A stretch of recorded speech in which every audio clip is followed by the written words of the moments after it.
Hello again, good afternoon friends of the tube. It's me once again, your friendly councillor from North Wales, James. I'm out in the garden again. Lovely sunny day again. Slightly different background, this is me back wall. Of my house. Well, renting, not my house. I thought I'd sit out. For once I've got nothing to do today, really. I have to do, so thought I'd take this opportunity to sort of chillax a bit. And say hello and have a chat, really. And I thought I'd talk about, well, something topical, which is something topical and something that I'm been heavily involved in for, well, 3 years now. And another year in a different sort of way, which is basically local representation. Councillors, you and me, us, because I think what this whole COVID crisis has highlighted for people, which I'm sure many of you already knew and were aware of, I was already aware of because that's why I'm doing this, that the connection between our governments around the UK, whether that be down in Westminster, in Wales, in Scotland, in Northern Ireland, with all our different assemblies, our local government, our local authorities, our councils basically, county and town or parish councils, or what they call community councils basically, which is sort of the first tier of representation, which is what I am. I'm a town councillor here. Our town council is the 7th largest in Wales in terms of budget. I think that's right, 7th. Obviously we have a county council as well, Denbighshire County Council. Well,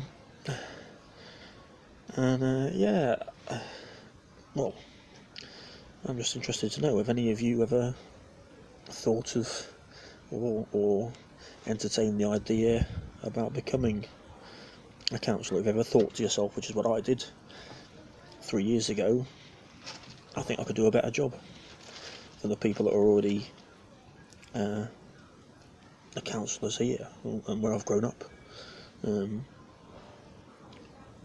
for me, the whole reason I decided to run 3 years ago was that I'd grown up over the train tracks from where I am now in a place called Rhyl West. That's the ward, and Rhyl West is on the actual seafront side of the train track in Rhyl, and Rhyl West is basically, and has been for a long time, the most deprived, poorest part of Rhyl on the whole.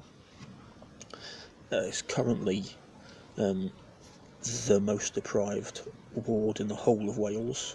Out of over 1,000 wards, it's number 1.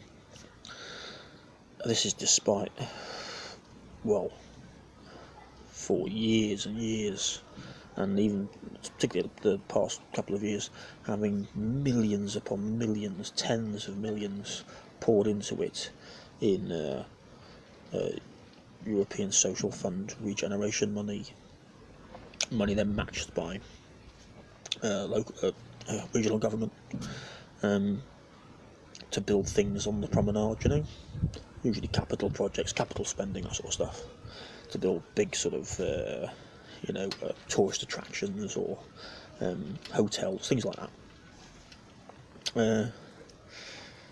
But despite that, it's now number 1, first in deprivation. Now this happened, I think it was as something, because there's something called the Welsh Index of Multiple Deprivation. Where you live, if you live in Scotland, Northern Ireland or England, you'll have your own Index of Multiple Deprivation where you are. So you can look it up online quite easily and find out where you are, where you live, what sort of league tables of deprivation are, unfortunately, in your area of the country.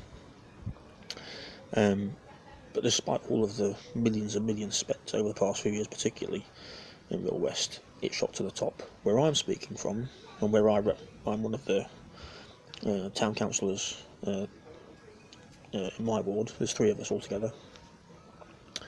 I think I can't remember what exact number we are, but we're in the top 10. We're in the top 10 along with Real West. I mean, we're literally just over the train track, so we're just the other side of the sort of beach side of the road, basically, as you go inland, you know. But anyway, I grew up in Real West from the ages of 14 to 14 to I think early 30s, you know. Yeah, I think that's right. Yeah, my early 30s. And the whole time it was a struggle. So this was the whole of the 90s, basically, into the early thousands. And that whole time, never heard of, hide nor hair of any of my councillors, town or county, or the MPs. Obviously they changed over the years, but just never, just weren't there. And we were struggling, like a lot of people around us in our street and in the area, because it's such a deprived area. We were really struggling. Eventually we lost our house because we couldn't pay the mortgage in the end. My dad left us. It's a different story. We just left my mum to, bless her, have to sort of take 3 part-time jobs at a time. She'd have valiant effort for years, just about paying off. In the end, the bailiffs for the bank turned up, and that was it. Or the building society, and that was it, really. So we had no choice but to sort of just leave as fast as we could. They don't give you long. Took what we could and went down to Stafford, because that's where a lot of the remaining family from mum's side lived and still live. Thinking there'd be more of a support network there, family-wise. So we were down there for about 5 years. Then my brother started having his had his first child, my mum's first grandchild. So, and he still lived here, so we moved back up here, and he lives close. But that's why we're now in the ward just over the train track, so they could be close to them. When their grandchild was growing up, a few more have come along over the years, which is lovely. So that's why we ended up here. And again, we were here for 10 years, still struggling, still, unless it was election time, local elections, assembly elections, which is our sort of the local government for the Welsh Assembly here, elections, or for the usual MP elections for the general election. Never saw any of them. Never heard from them. I couldn't tell you who they were. Wouldn't know. And funny story. When I first started going to local Labour Party meetings, because I've been a member of the Labour Party for a while before that, when I started going in earnest, which was about this time of year, 4 years ago, 2016, yeah, I must have been going for 6 months to the different local places for the branch meetings, and unbeknownst to me, at least half that time, I was sitting right next to my two of my councillors for this ward, and I had no idea, not a clue, because they never spoke really during the meetings. They never said who they were. Even though it was a new face, no one sort of said, "Oh, this is James." None of that happened at all. So it was about 6 months until I realised who they were. At that time, in October, I think it was, 2016, they were gearing up for the upcoming local elections in May 2017 for the county council and town council, held at the same time. Councils. They hadn't, because I was new and they didn't really know mine. Anyway, I won't get into that, but there was some game playing going on between a bit of a power, which I didn't realise at the time, a bit of a power struggle going on between two of the three people that were at the top of the local Labour Party, basically. One trying to get the other out. Both been in for 20 years, as heads of the different sort of parts of the local party. And I was a useful new tool for one of them. I didn't realise that, to try and put pressure on the other one to get them out, I suppose. And anyway, so I was selected as one of the candidates for county council over in my old ward in Real West, and here actually, so both. And what you have to do is if you're part of the party, you have to meet. There's a meeting where you have to meet as a prospective candidate. You have to go for selection within the party, local party. You have to meet the Labour residents that show up to the meeting, that live in that ward, to see if they want to vote for you, amongst other people, and the incumbent is already there, to select you as the candidate. So I had to go. Obviously starting from cold, no one knew who I was. Locally, you're given a list of who they think are still party members in the ward, and you phone them and say, I'm blah blah blah. Anyway, did that here. It was basically, no, I'm sorry, I'm I'm friends of, or I'm voting for the incumbents. Better luck next time, basically. That didn't happen. I went to the meeting, didn't happen.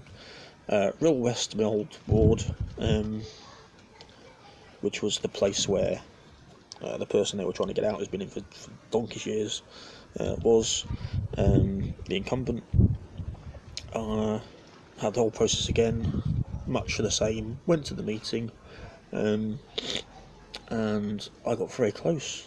I got very close from a standing start in matching or beating, as far as I understand, on votes to be selected. And I think that sort of rattled that person and that person's sort of group they built around them on the council, the county councillors and town councillors. So from then on, I was not flavour of the month.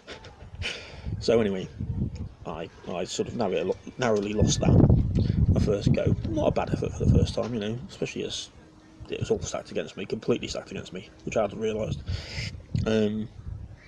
It's a clique, it's still a clique, of course. It's been there for donkey's years. Anyway, so round comes 2017. It's then as a sort of an afterthought. Oh well, because they don't. This is what I want to talk about. They don't. The people that are already in, they've been in for years. County council, all sorts of stuff. Don't really seem to here, at least, view town council as a sort of serious sort of position or thing to do. Really, it's you're sort of told basically that they try and make you believe that there's a hierarchy, there's a different rungs of the political ladder that you have to climb before you're allowed to go to, start on the bottom, and you have to go before you're allowed to go to the next one if you've been a good boy or a good girl and done what you're told to do, basically. Well, obviously I can't stand that sort of crap. I don't believe in it. I mean, that's not democracy. That's building barriers into what's supposed to be a democratic system, because they don't own our democracy. They don't own the process. But of course, if you're going to be in a party, as much as their internal processes do, which is why I'm now partly one of the reasons I'm not part of the party anymore. I never played ball, basically. Anyway, somehow, because they weren't really paying attention at the time, and they were just asking anyone that wanted to do it, basically, to keep control of the town council in numbers. I sort of slipped in. You didn't have to be selected, which was a big by local people to be a town councillor. So that was one hurdle removed, basically, one block.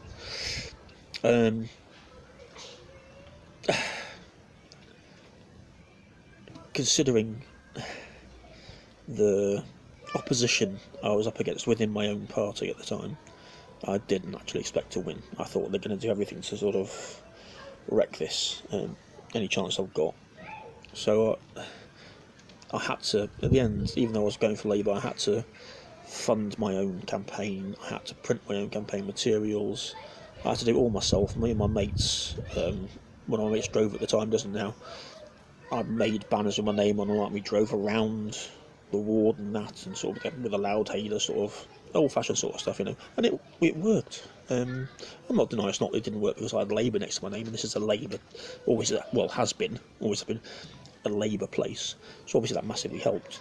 But I'd have people coming up to me in the street, coming back after I'd handed out my leaflets, coming back to talk to me because they wanted to, and they're saying things like, I haven't seen anyone for years or ever talk about. I'd have people saying to me they hadn't seen a councillor in 20 years, or a council candidate in 20 years, when I was going round with my mates and things at the time, which shows you why I'd run. One of the reasons I hadn't either was a valid reason. People just hadn't seen anybody. So anyway, since then, it's been 3 years now, almost to the month. I've tried to be, despite my health problems, despite my limits, my huge limitations in finances, in being able to get around my ward and things. I've killed myself, absolutely killed myself. To make sure that I'm as visible as possible, as contactable as possible. As you can see, I'm back indoors. I had to come back in because I was needed. Anyway, that's what I was saying. So, yeah, killed myself over the 3 years to be as visible as possible. Still not as visible as I'd like to have been. As contactable as possible. I think this is my 4th lot of self-funded, self-produced stack of sort of business cards, basically, which aren't for business, obviously, with my details, and I pass out to people that I meet. I mean, I literally, before my health sort of problems kicked off, I had an idea, which I used to do, and I'm going to continue doing after this, of street corner surgery. So I'd literally go out at 8 in the morning, 8:30 in the morning, to a busy corner in my ward, usually near one of the schools where sort of chucking in time, basically, with the parents coming inside, handing out my card saying, "Hello, I'm James, I'm your new local councillor. If you need any help, here's my details, don't hesitate to contact me, I've got a Facebook page set up from the beginning, Twitter account, YouTube, my channel, and everything like that. So I've done everything I can do with the resources I've got, which is financially is virtually nothing. I never have had, to be as accessible and visible as I can. One of the things that really kicked off the problems between myself and many of the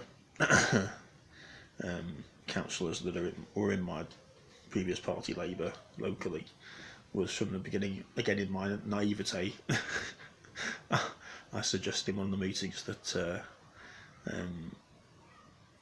perhaps councillors made themselves a bit more regularly available, visible physically, by sort of, spending an hour or two in a local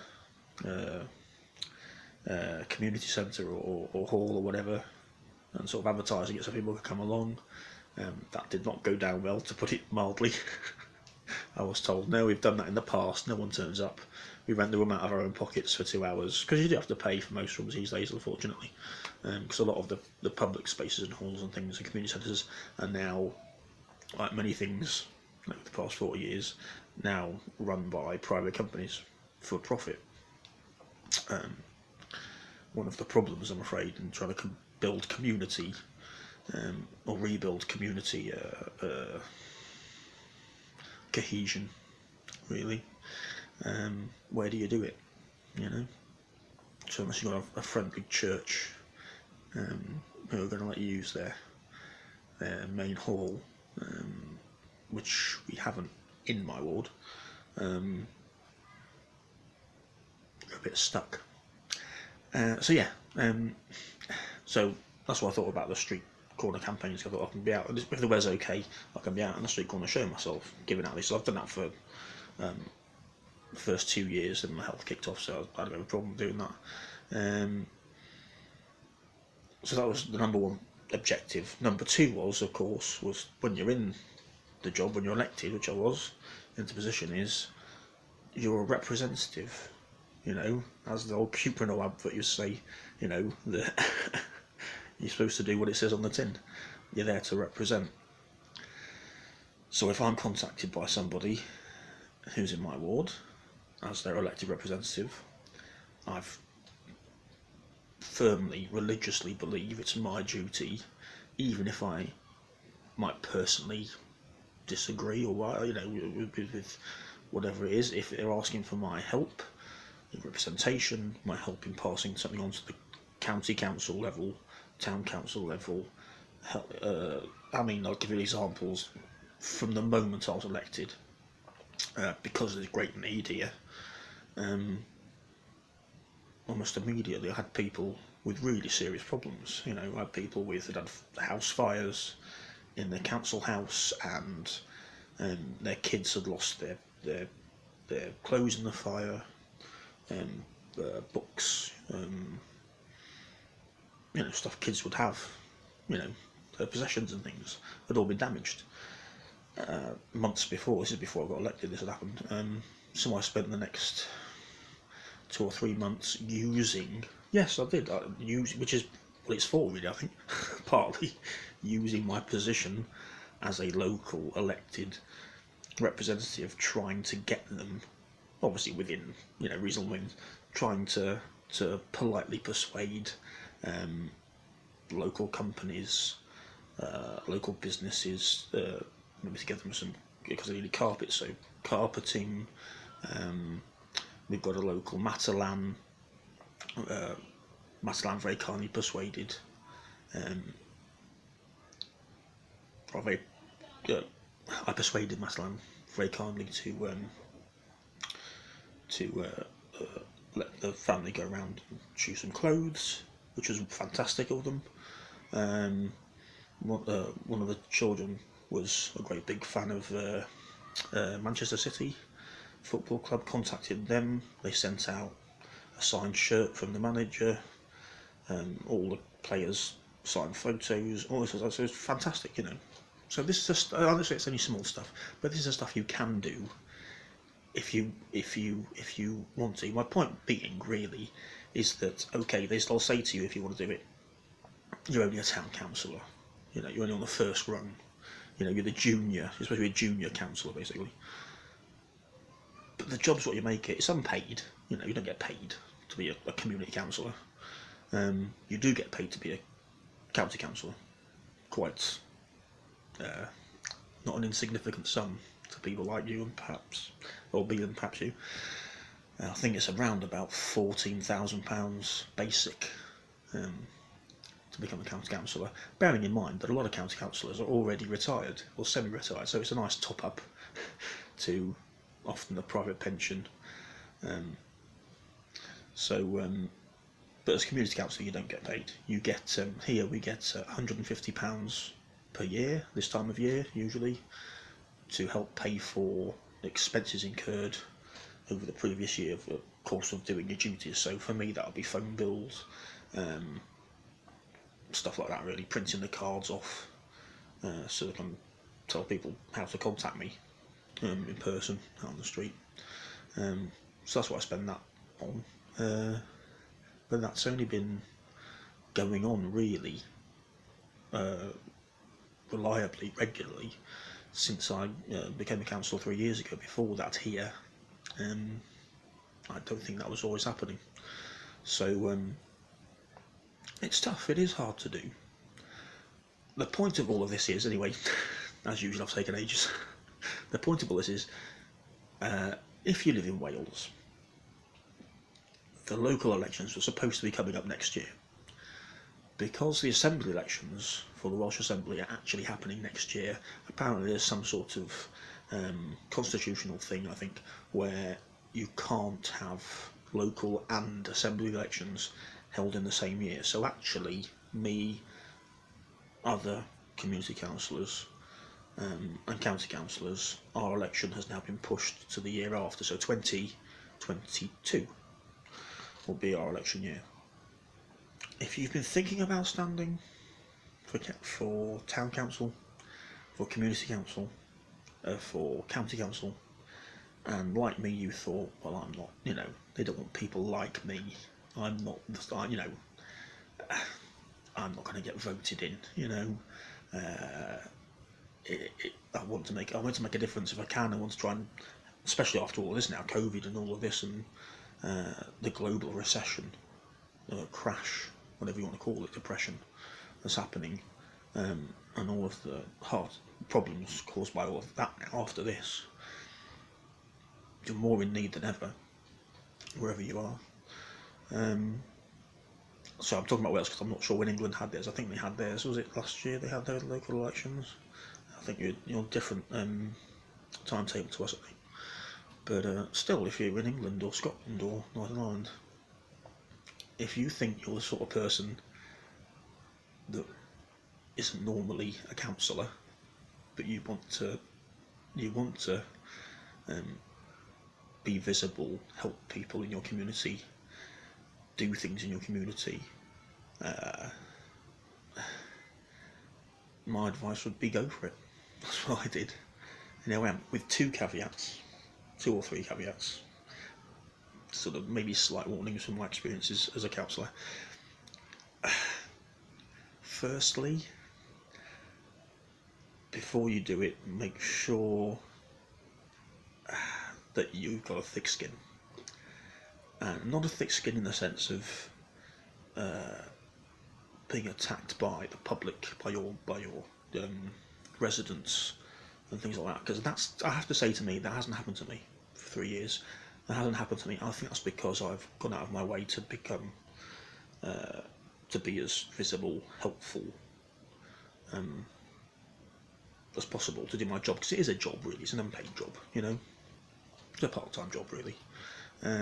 It's what you make it. You can do as little as possible, you can do as much as possible. I've decided to do as much as I can. So yeah, bear in mind you will be attacked, usually by councillors that have been on for a long time, that are suddenly realising that you're sort of unintentionally showing them up because they're perhaps not held in very good regard anymore, because people, like the whole reason I came on to do it, people don't see them, people don't know them, people don't hear from them. Suddenly they're hearing from you and seeing you and having your help, getting your help in one way or another, and resentment builds up for people who aren't doing that. You should be doing that, it's their job. So that's what they signed up for, So be prepared to be, I don't like to say the word attacked, but I certainly have been in almost all senses. I've even had, when I've tried to help, one of the times I tried to help a group of residents, even one of them, when they came along to one of the meetings, council meetings, was verbally attacked as well, alongside me, by one of my fellow councillors. So it's sort of anything goes. Here there doesn't seem to be any real sort of code of practice really about what councillors can and can't do as far as their behaviour. The only thing is an ombudsman that you can complain to about councillors' behaviour really. So you'd be surprised or not the sort of things councillors can get away with, really. I've been quite surprised from what things I've seen and heard, to put it mildly. I'll have to write a book one day. I really will. I really just, yeah. Anyway, so yeah, that's the first caveat. The second caveat is that you need the support of your family and friends to do it, because in those times where you're having a tough time, and you probably will at some point, you need some shoulders to cry on and people to moan to, or just get things off your chest, you know. So that's very important. It's very difficult to do completely alone without support. And finally, that's not two, that's three, isn't it? Yeah. Finally, I was going to say consider your health, which you should consider your health. I mean, you know, as much as am I fit enough? Am I able to do what I need to do if someone needs help? Even if that's just a reply in an email, phone them back, find out what they need, the information they need, passing on the information. That's one side of it. The whole, obviously, got to attend meetings. The whole getting out and about and getting around your ward that you represent. If you're not as fit as you'd ideally like to be because of underlying health issues like me, it can be problematic. And the fact that if you're already struggling economically and you don't have much money, so you can't sort of just take a taxi here or there, or you know, and you don't drive, as I don't, because I haven't been able to afford to. Simple basic things like transport to parts of your ward become very difficult. So it's going to be on foot. Now, I've not been fit enough, well enough to cover my whole ward on foot regularly, which is a constant source of annoyance for me, really. I'm just started to be able to do that, my part of it, but it's quite a wide ward, if you like. So there's parts right down the bottom of the ward that I rarely ever get to, which I know is a problem, and I'm not happy about that at all. So you've got to bear in mind, what can you physically do? How would you think about how you would negate that or get around any problems with that? But then, having said that, of course, if you're disabled, or you have a disability or a long-term health problem, just as with the workplace, there have to be reasonable adjustments made. You know, don't rule yourself out just because of that. But ask your, you know, if you're thinking about it, go and ask the clerk of your town council or whatever, or your local authority, what help there is for you as a disabled prospective council candidate. If you're going to do it, that's the end of the caveats. If you're going to do it, or thinking of doing it, as a member of a party, as I was when I first started, bear in mind you're going to have to, within that party, very likely, run for selection within your local branch, which means you're going to have some sort of runoff process with anyone else that might be wants to run for selection as well. So you're going to have to be selected first of all within your local party structure as a suitable candidate to be placed out in front of the public, as far as they're concerned, with their name next to your name on the ballot paper, you know. So that's one big hurdle for a lot of people, particularly if you're not one of the sort of typical people that would come on. I mean, they believe me, there can be snobbery about working class candidates coming onto what is usually a very middle class sort of world of councils and councillors, unfortunately.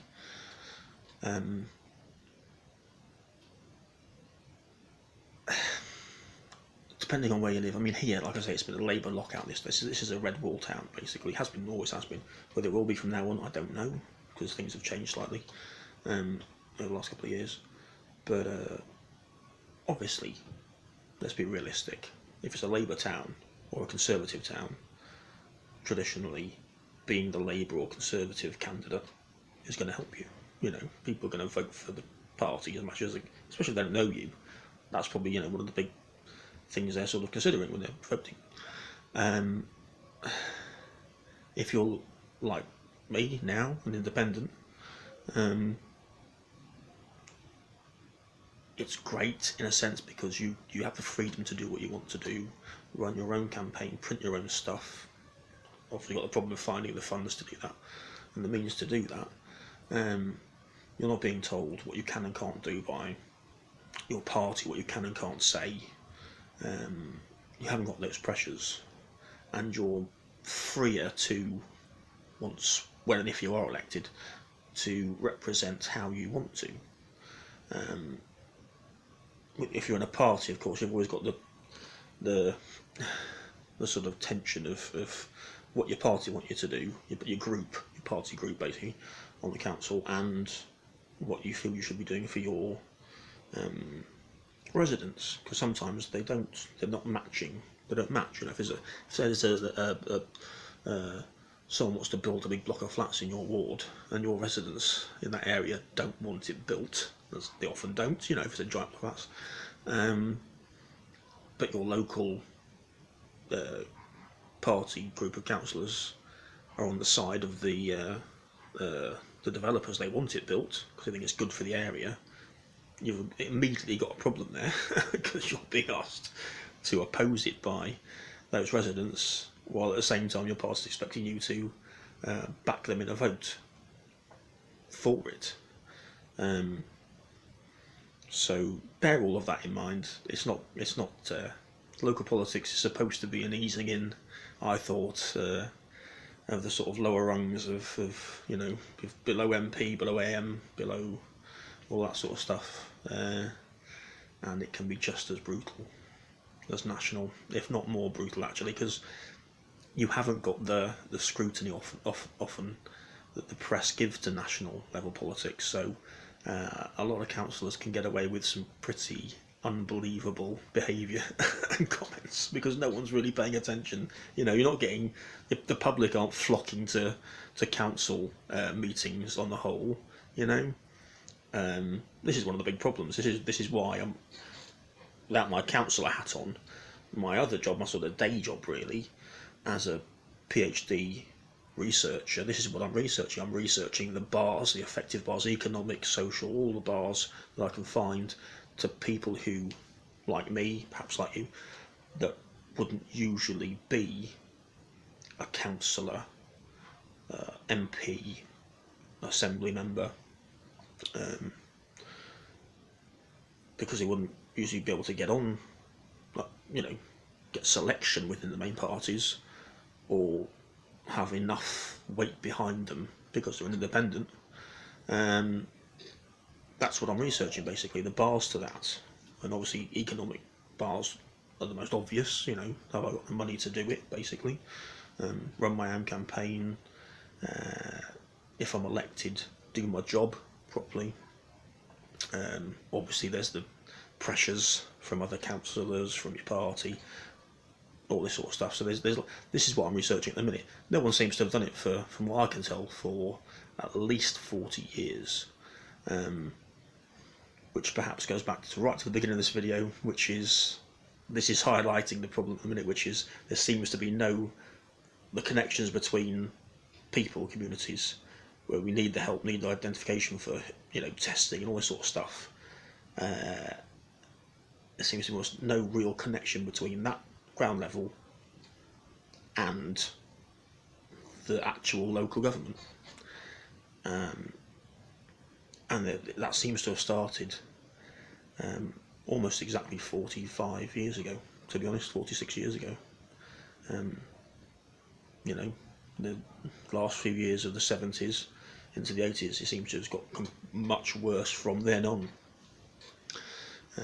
Probably didn't help that, I'm going to be political here, probably didn't help that Mrs Thatcher, elected in '79, with her brand of freedman economics, and Tory conservatism, pure Toryism.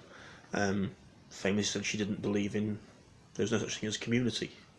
So that's probably why, any links that were there, which were fantastic, but they've just sort of died, really gone. So yeah, I know this is a long video, about 40 plus minutes now. But it's a serious subject, so it needs time to explain, basically. But yeah, if you're thinking about doing it, I didn't seriously think about it until it was almost right on the deadline of submissions for my name. I thought, sod it, I'm going to do it. I'm going to give it a go. Obviously, no expectation of getting in, but I was very pleased I am. And obviously, I'm going to run next time. Whether I'll get in, I don't know. Whether from switching from being a Labour candidate to an independent, I don't know if that's going to hurt me, help me. I've no idea here. I've no idea. I'd like to do it because I love doing the job. You've got to love people. You've got to like people. You've got to care about people. If you don't care about people, like helping people if you can, there's no point doing it. Really, there's really no point doing it. Because it can be thankless sometimes. It can be extremely frustrating sometimes, because a lot of the time you try and help people who need help, and you find that the stuff isn't there anymore. The resources aren't there to help them, and you're the one that's got to break it to the people. And you're thinking, you just feel awful for them, because you're thinking, I wish I had the means to help you myself. So yeah. Anyway, thanks once again for listening to my unscripted ramblings. Take care. I'll see you on next week's review, and ciao for now. Oh, and please do comment down below as you see fit.